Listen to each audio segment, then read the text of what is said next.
This is a quick video about the basic principles of experimental design. You can definitely read through these three on your own. You don't need me.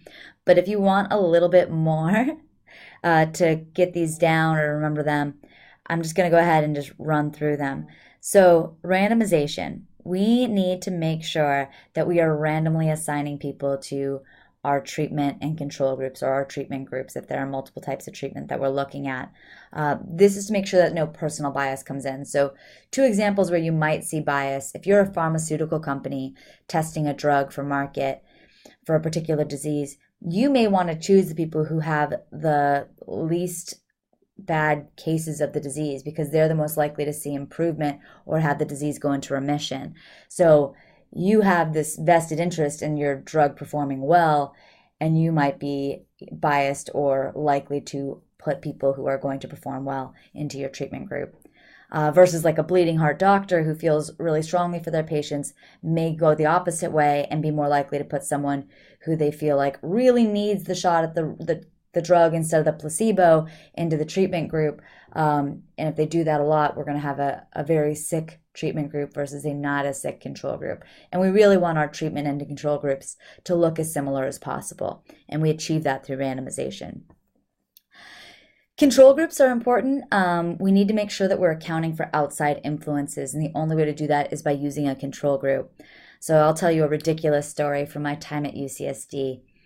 I shared an office with a research assistant who made me a little crazy, mostly because she constantly told me, I don't know, I was dealing with a lot of health problems at the time, and she would always, if I mentioned something, it was then immediately about her imagined health problems that didn't really exist. So eventually I wanted to strangle her. I didn't. I restrained myself. So one day before a staff party, because we used to have little pizza parties every time we tested enough people, I was talking to a different coworker who I actually liked about her like dairy-induced asthma. And, you know, it was more like, I didn't know this was a possibility. How in the heck did you find out? No, it wasn't dairy-induced asthma. It was dairy-induced ear infections. And I remember being like, you are not doing it right. That is not how you eat cheese. You don't put it in your ears.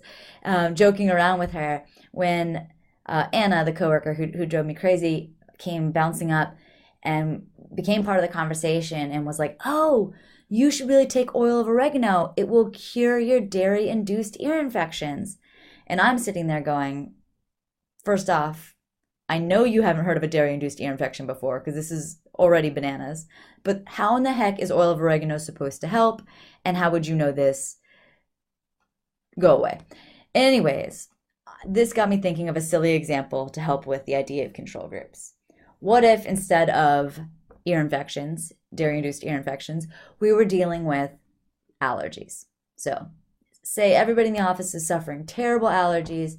Anna comes bouncing around and toting the magical properties of oil of oregano, so we all decide to take it.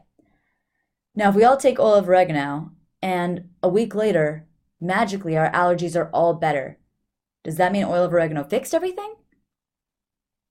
Hopefully you're thinking to yourself, no, it's possible that the pollen levels changed, right? So what you really want to see is you want to have a treatment and a control group, so that way you have your treatment group take the oil of oregano, the control group doesn't, and when you see everybody's symptoms go down, say we all say, oh, I was at a 10 in terms of allergy suffering and now I'm at a 2, so it went down 8. If the control group sees the same reduction, you know it's not due to the oil of oregano, and instead it's due to something else external that you didn't actually measure. The third principle is replication.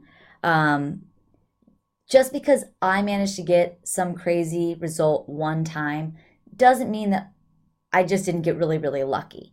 Our woman smelling the shirts, right? It could have been she was just that 1 in 6,000 chance. I don't believe that, but it could have been, right? And so one thing you might want to do is just repeat the experiment. Because we're going to learn when we get to probability that if you're really doing these independent experiments, the probability of both of them being extremely weird is that's impossible. Like you're just exponentially making it more likely that something is actually happening.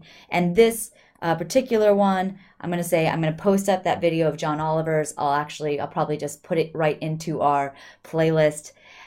He talks about replication at length, and it is a hilarious and great video. All right.